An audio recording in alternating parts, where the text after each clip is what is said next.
Hey guys, Ron here. It's been a while. Bet you're still running around like a maniac.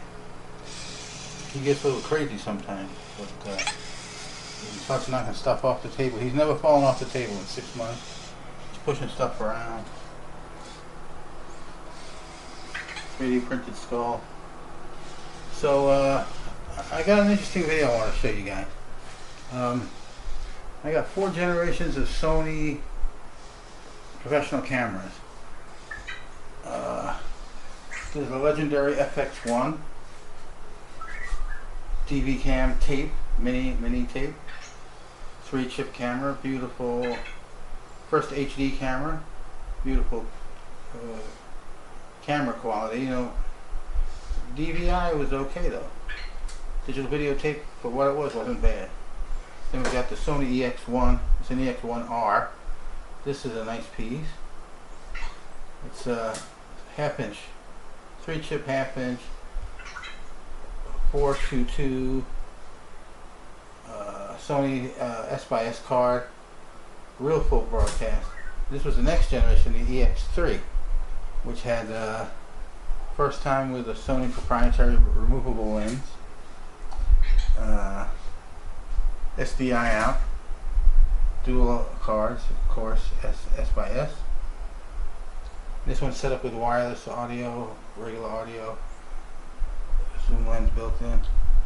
You can look these up. These are great cameras. But what I wanted to discuss was something interesting. Oh yeah, these all share the same battery, which is very nice and convenient.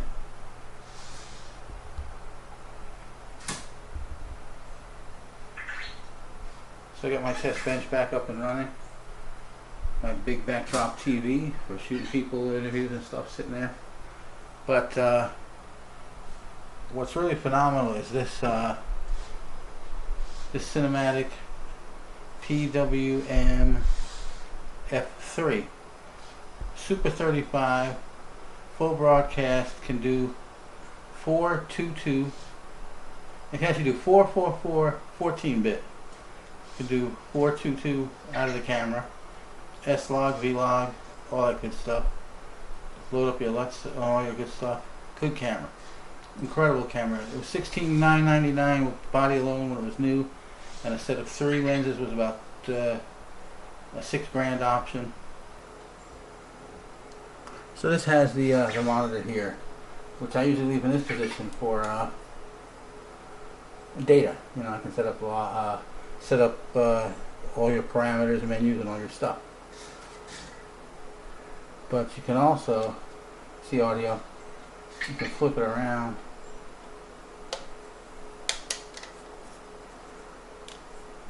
As your viewfinder, which is fine. I usually use this for data. Put it this way. And this guy up top, this is awesome. This little monitor, I don't know if you can see it. Let me see. Is it in the picture? Yeah. This monitor up top is a Coolatron. Another Chinese company, but it's fantastic. It's an IPS display. It's got false color. It's got histogram on its own. It's got anamorphic. It's got RGB. The menu on this thing is unbelievable what it can do. And it's only about 180 bucks, give or take.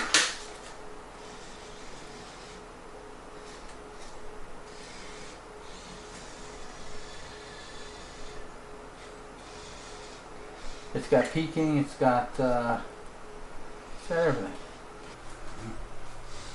So that's the menu I got up. Setting up your exposure and all your stuff correctly. It's got anamorphic, there's like 10 pages of what it can do. And the image is fantastic, $160. No recorder, HDMI in and out, but this is a great tool. Histogram on there is on its own. It's not the same histogram that's on here. It's got its own setup. So, like I said, this camera has got slow and quick on the external, dual S cards, dual SDI out, time code out, time code in, gen lock out. And when it came out, it had this rocker for zoom, but they didn't yet have an electronic zoom for it. They do now. But these cinema lenses are very expensive, about $3 grand. But that's my theory. You know, the camera was 17 grand like 6 years ago, plus lenses was 24,000 or more. It didn't lose any quality, so it's not the latest 4K. I don't like shooting in 4K. I rather shoot 1080 super broadcast in perfect, perfect conditions, super cinema look, high res, 422, long gop, and all that good stuff. Also, everybody's into these red cameras. You can pick up a red Scarlett W or X with a full cage side handle, batteries, memory cards, top monitor, touch monitor, extra handles. Something somebody paid 20-25 grand for. It's only let's say 6 years old. You can buy it under 5,000 today, the whole package with all the accessories, usually low hours. I saw one for 285 hours. I'm trying to buy that. I looked at one with 30 hours, but that's not enough hours. I don't know if they got the updates and they did everything with it, put enough time in to see that it's got all the bugs out of it. So 280 hours is good. 5 grand, that's crazy.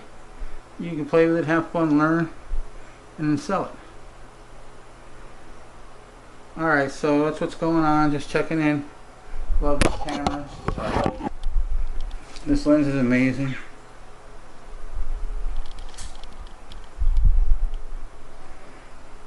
So cinema lenses are a different story completely. T-stop, which indicates light. When you want flares and bokeh, this has a large shutter with 17 leaves or so that your flare is round and not hexagonal or weird shaped. This lens today, they average about 1,800 bucks. I found that a guy in China had it with an extra PL mount adapter, which is 300 bucks, and I got it for under 600 bucks. And he said it had some scratches. I can't find a scratch on this lens anywhere. The thing is awesome. He must have looked at it under a microscope. It's crazy. And actually, this camera came with a cage, came with a bottom plate for rails and a whole bunch of stuff which I'm not going to use. But it's nice. It's nice to make a deal. Alright guys, so just a quick hello reintroduction. I'm back. Got all my servers running. Working on some projects, working on some film work and repairs. Sometimes I can find a camera that needs a basic repair. Like that FX1 seems to need a tape drive repair. I'm not going to repair it, I just want to replace it. So that's what's going on. Sold my last 3D printer, kept a couple in the box for myself. And that's what's up. So keep watching, hope you like some of this stuff. I've been a little flaky on getting things done around here. Also, this little monitor takes SONY batteries, and it's just very impressive.